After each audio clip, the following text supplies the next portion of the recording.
All right, y'all ain't no half step on Marcus J. It's live. We in the building.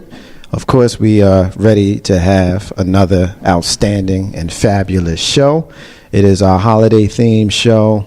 We do this every Monday right before the holiday this time of year, so I'm excited. Got a dynamic show, though, so I'm ready to bring to you, opening up with a story that we talked briefly about last week. I look forward to bringing that to you. We got our Light Workers segment in 2016. What did it mean to you? You're listening to the flagship show of Legacy Internet Radio. It's called Ain't No Half Stepping with Marcus J. It's live. It's right now.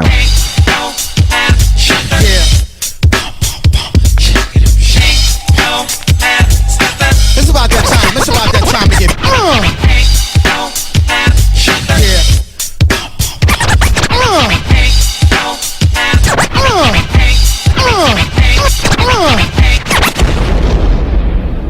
Button your lip, open your ears, strap on your thinking cap. Socially conscious talk that's entertaining with a dash of humor and the top sports stories of the week. It's time for Ain't No Half Steppin' with Marcus J. Sellers has Jordan.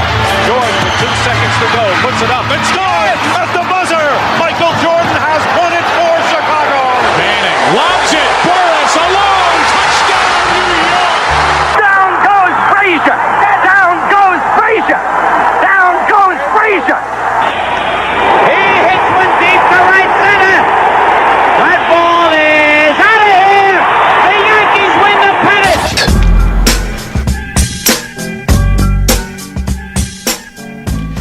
If they lying, then they must be half stepping.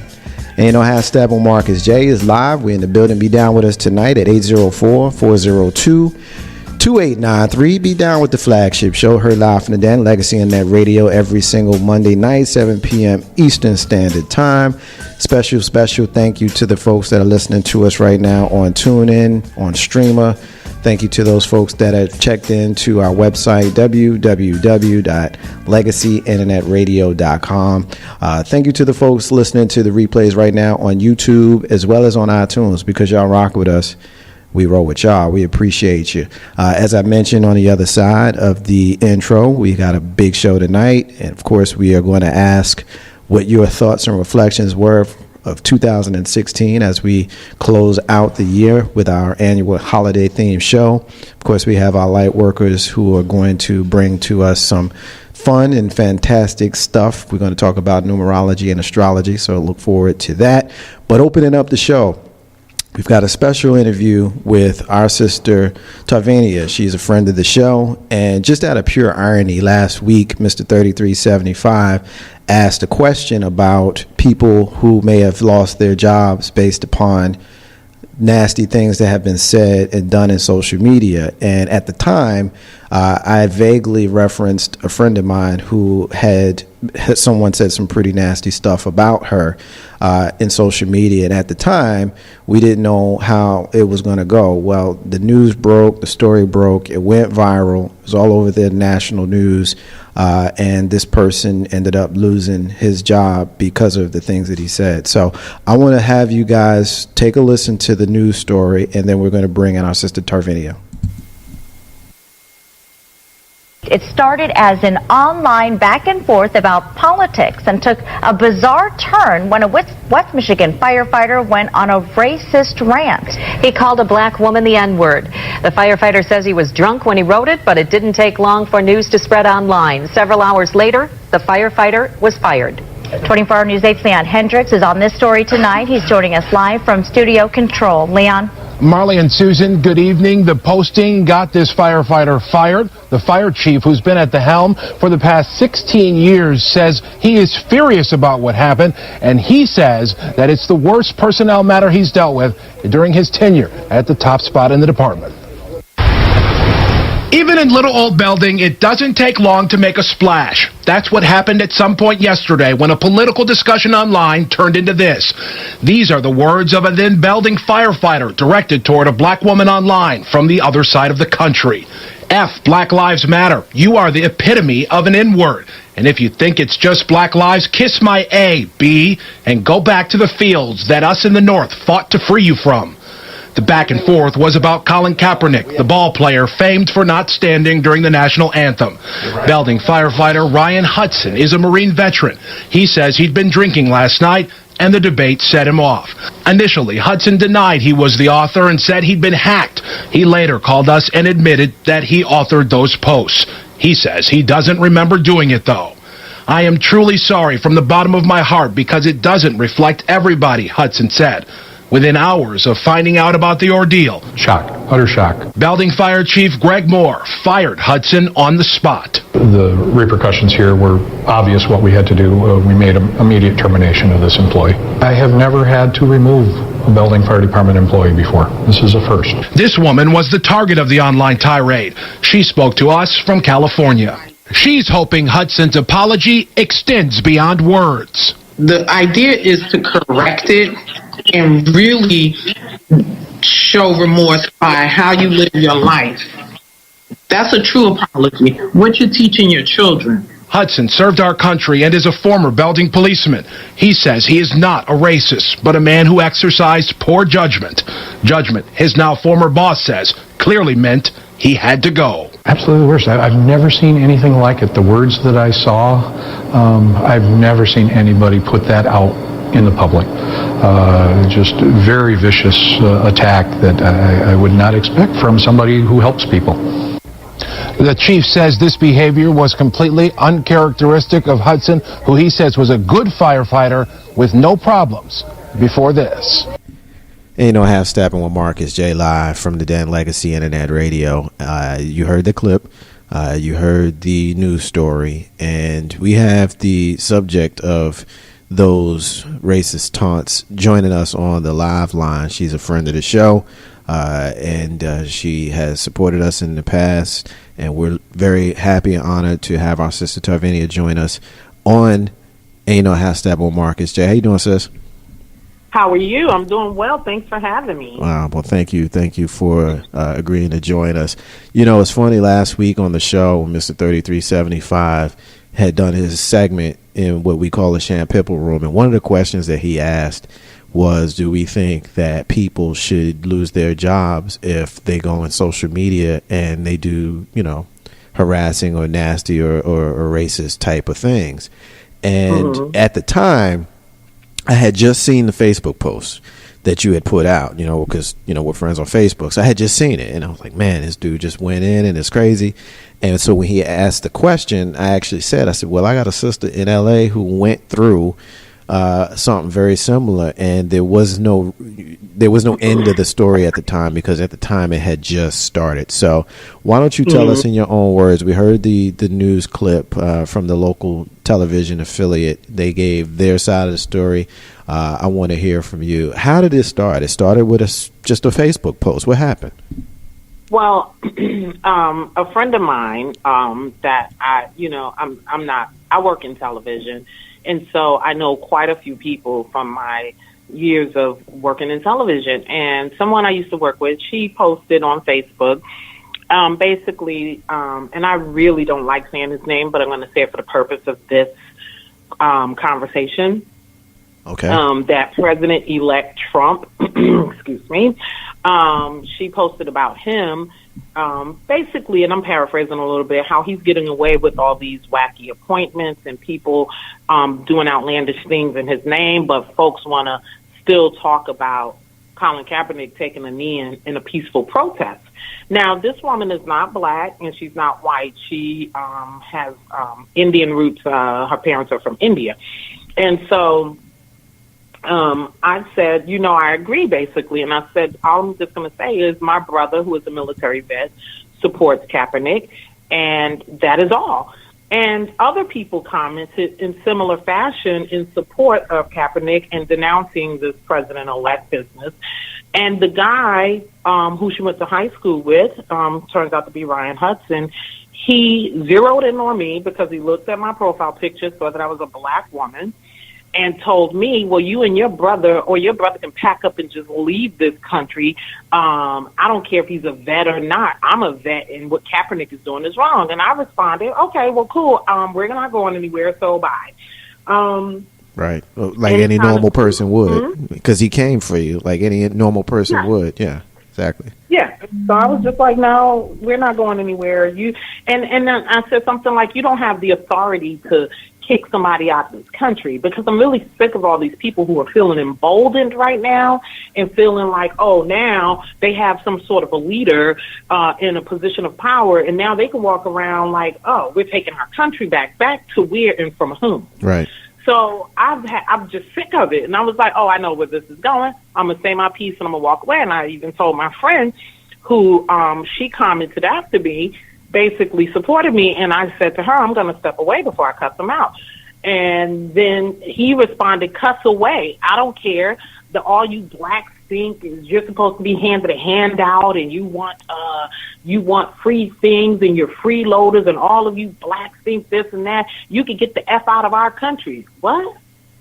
So our country, our country. Yeah.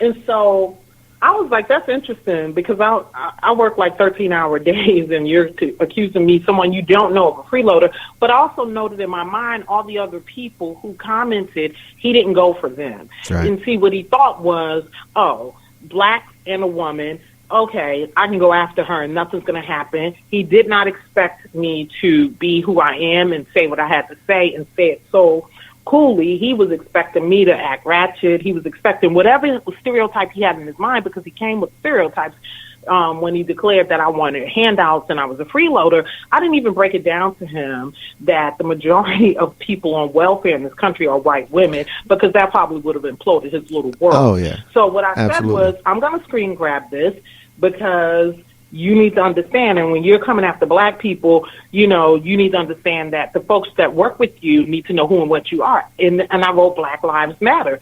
F Black Lives Matter. You're the epitome of a nigga. And he didn't even spell your correctly. He used the wrong version of your, which irritates me more than anything. I don't know me why. too. I don't like when they mess up contractions either. I'm with you there and there. Yeah, I'm with you. Yeah. I'm like, so if you're going to come for somebody and you're going to come and tell them who and what they are, you need to at least have your stuff together. Right. And so that's when he told me I was the epitome of a nigger and all lives matter. If you don't believe that, you can kiss my ass, bitch. Oh, all lives matter, but and then I can go back to the fields from where those of us in the North freed you from.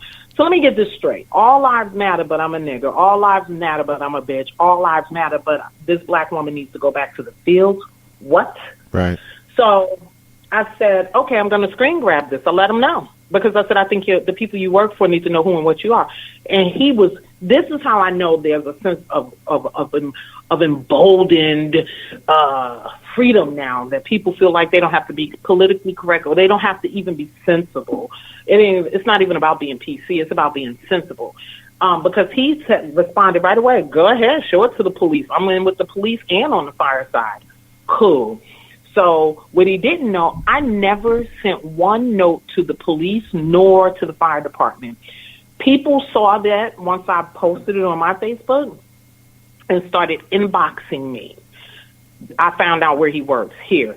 And they started posting it. And then it just went on from there. And then all of the people on my Facebook started sharing it, and their friends started sharing it, and they started calling the fire department that we all thought he worked, because he took a picture in front of a fire department, and we found out where it was, and he was in fire gear, and it was all this stuff. And so, but it was the county. It wasn't that particular fire department. So we found out where that was. But the chief said that another firefighter brought it to his attention. Really? So he hadn't even gotten all the calls and emails yet. It was that next morning when another firefighter brought it to his attention and said, I think you need to see this and deal with this. So for all the people who are trying to blame me and say, oh, I got a man with kids and a wife fired. No, actually, he got himself fired. Right. And the fact that he is a public servant that means you have to service all of the public. If you're a public servant, you're paid with taxpayer dollars. And the fact that he decided to say that, to call me a nigger and a bitch and I need to go back to the fields, then that said he was feeling brave and bold and embrazened enough to take whatever came his way. Initially, when the local news got a hold of it in Grand Rapids, Michigan, that he told them, oh, he was hacked. And then he called the reporter back and said, no, he was drunk. And so I said he was neither, because a drunk man tell no tale. So this is where he spoke from his heart. And the Bible teaches us that from an overflow of the heart, the mouth speaks. Right. This is who he is. This is what he believed. This is what he saw when he saw just a black woman. He didn't know my education, my background. He knew nothing about me. He just saw that I was a black woman, and hence I must be looking for free stuff. He looked at you, and he looked at you, and he stereotyped you. He judged you. He assumed that he knew who you were based upon a photograph, which is the epitome of ignorance, on his part. And half stepping with Marcus J. live from the Den, Legacy Internet Radio. We're talking with our sister Tarvenia. She's a friend of the show, and her son, by the way, is an awesome young man. He joined us on the show last year. How's he doing, by the way? I don't want to get too far, of course, but I want to. Is he doing okay? He's amazing. He's amazing. He's doing amazing. He's a young author. In middle school. Yeah. He's still creating. He's working on another book. Yeah. He's still going after his dream of being an animator, and my goal is to support that dream and help that come to fruition any way that I possibly can. So he's a young author, and I wanted to. I'm sorry. No, I'm just saying I wanted to bring him up to show for those folks who are listening, who may not be supportive of you and of us here at Legacy Internet Radio, because we know there are lurkers. And I wanted to make sure that I brought him up to show that this is generational. You're an awesome woman, and you're raising an awesome young man. And as a young man, he's an author. He's already a published author, and he's got an outstanding future ahead. And so, when you think of this person who doesn't know anything about you, Mr. Hudson, he basically came for you and assumed that he knew who you were based upon a Facebook post and said some of the nastiest, most vile things. First of all, he got what he deserved. That's the first thing. Second thing that I want to kind of get your thoughts on is this idea that you can come to somebody in social media and say whatever you want. Our brother Big Rube, who co-hosts the show from time to time, calls those people text message gangsters. And Mr. Hudson got what he had coming to him, but it happens. It's more. Whenever you see certain posts on Facebook, you see that people actually do this to each other on a very regular basis. And all you did was show your friends, and the community, your community, our community, was outraged by that. Tell me what you think about, one, people feeling empowered to do it, because it goes beyond President-elect Trump. It's been going on for a long time, versus the community coming to rally around you and actually getting something done. What do you think about those two things? Well, first of all, it's a great two-part question. I'm going to answer the first part about people who have been basically cyberbullying other people and being vile and just despicable online. I call them keyboard thugs, because it's like everybody's tough behind a keyboard and a computer screen, but it's something, and I said this to Mr. Hudson, I bet you dollars to donuts you would never say that to my face. Right. Because though I'm a woman, I think that you would not cross that line face to face unless you were in a mob mentality, meaning you were with a whole bunch of other people who think like you think. Then you would feel even more emboldened. But I do think that it's a problem. I think social media has taken over our lives in a way that is unhealthy. It's the reason why so many fake news stories are out there. It's the reason why so much misinformation is out there, and it's actually forming thoughts. And it's the reason why this election cycle was so disgusting, Right. because it took over our lives, and our mainstream media, and yes, I work in television, but our mainstream media was irresponsible in how it approached all of this and how it proceeded once the man who has been called president-elect started his campaign and went down the road of calling Mexicans rapists and killers. And then, the blacks are getting shot and can't even walk down their own street, and they're living in poverty. And women just grab them by the P word, and just they kept promoting it instead of denouncing it. They continued to do that, and it just picked up steam. We have been irresponsible on both sides. We've been irresponsible in social media and mainstream media. Now, as far as how everybody rallied, that's what I really wanted to get to, and it's really important to me, because it wasn't just the black community. There were people on my Facebook page, white, Jewish, gay, straight, Asian, black. I'm talking about they were enraged, and they spread it far and wide. They kept calling and emailing until they spoke to people. One friend called the mayor of the city. Like, it was not, it's to a point where I think I'm just kind of, the situation that happened with me and Mr. Hudson was symbolic of how people are feeling. They're frustrated and tired. If you have Muslim brothers and sisters walking down the street, especially Muslim sisters walking down the street, and there are men who feel they have the right to snatch off their hijab, Men. that's a problem. Men treating women that way. Yeah.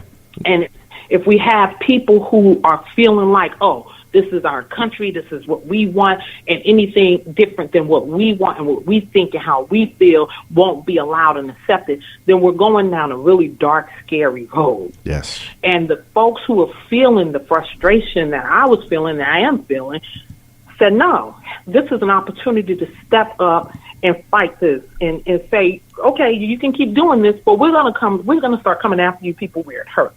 Right. Your livelihood, ultimately. I mean, we've seen people who have lost their job because they came after the First Lady of the United States of America, Michelle Obama, and others. There was a woman who was the county clerk, I believe she was, somewhere out here in the East Coast. I can't remember what state it was or what city it was, but hopefully one of our listeners can send that to me. You know who I'm talking about. She was saying some nasty stuff. You know what I'm talking about. And so it has become a thing now to go there and be keyboard thugs or text message gangsters. It's becoming a thing now. But I have to know, I've said this on this show many times, that people are born inherently good. You have to learn how to be an asshole. Like, you're not naturally an asshole. Assholishness is basically learned behavior. And so when people see how Mr. Hudson showed what his true colors were, people also saw that was inappropriate. It was crazy. And you didn't have to do anything but just say, hey, this is what happened. And they took off from there. And that gives me a little bit of, black or white, that gives me a little bit of faith. I don't like the word faith too much, but it gives me a little bit of an idea that people will ultimately do the right thing.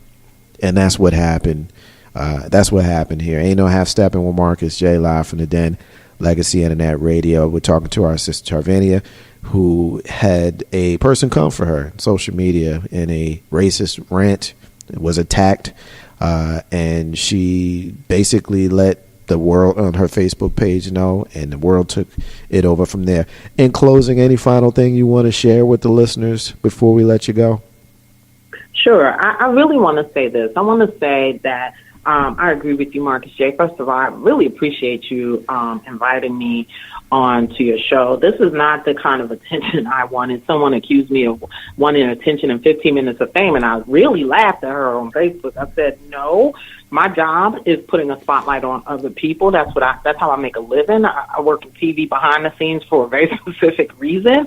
If I wanted 15 minutes of fame, trust me, honey, after 18 years of being in this business, I could have gotten my 15 minutes 3 times over for the past 18 years. Right. So it's not that. I'm point blank sick and tired of people being vile and hateful and ridiculous to each other. And you made the point that you're not born bad.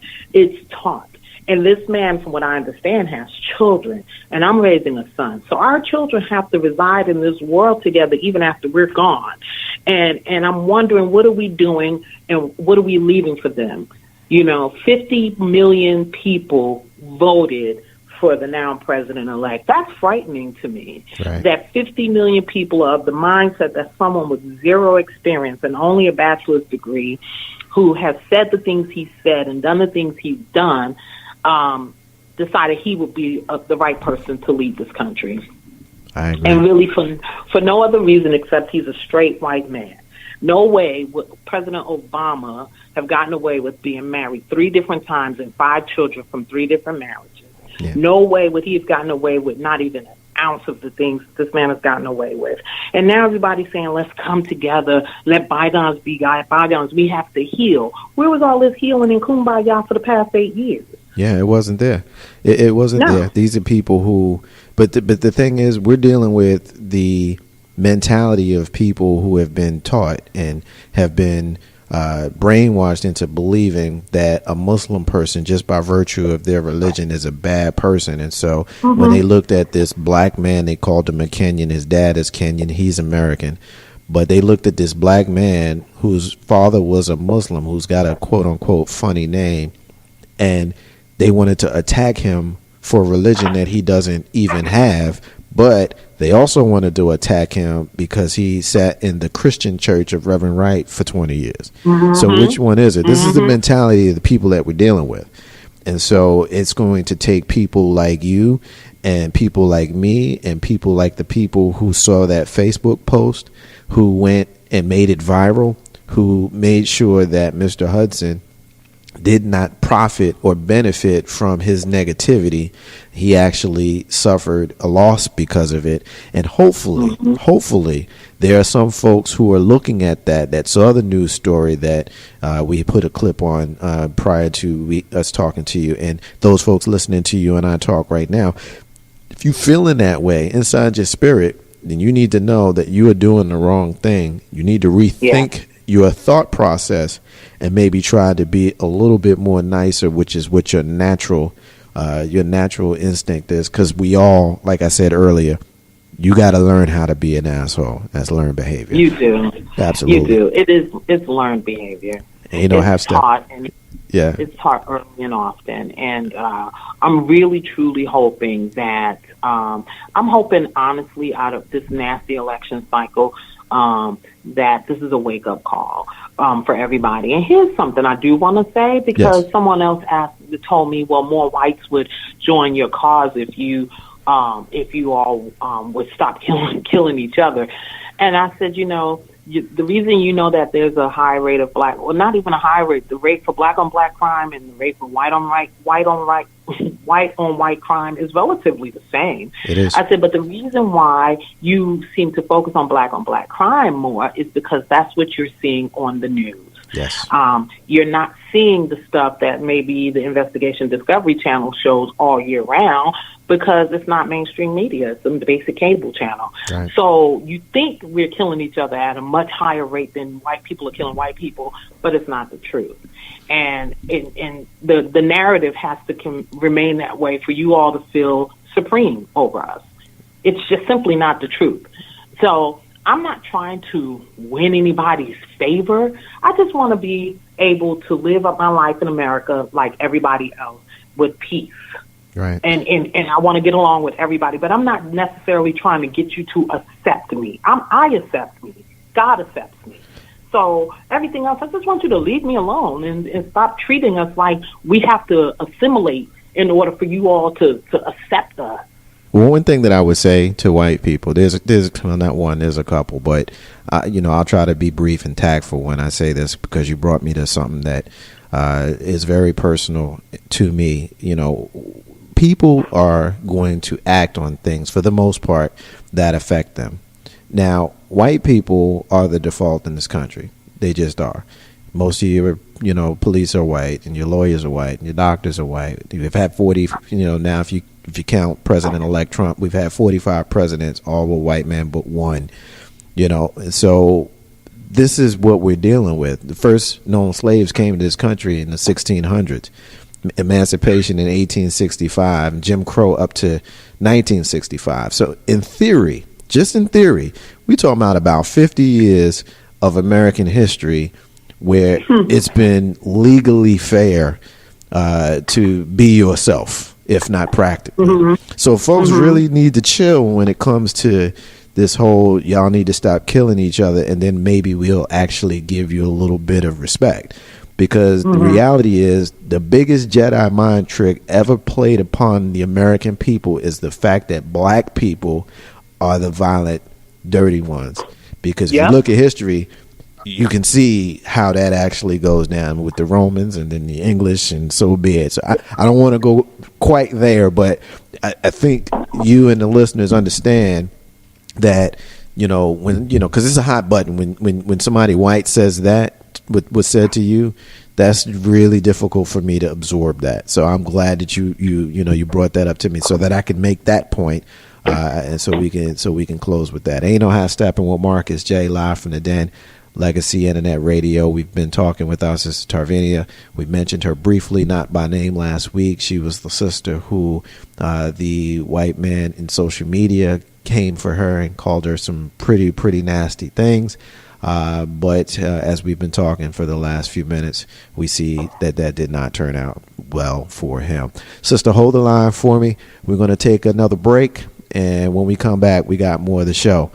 You're listening to the flagship show of Legacy Internet Radio. Ain't no half step on Marcus J. Be back in a few. Is my mic on? Oh, okay. Legacy Internet Radio. It's your girl, the First Lady, comedianess, Lissa P. Ow, ow! Make sure you're tuned in to the #1 internet radio station around, Legacy Internet Radio.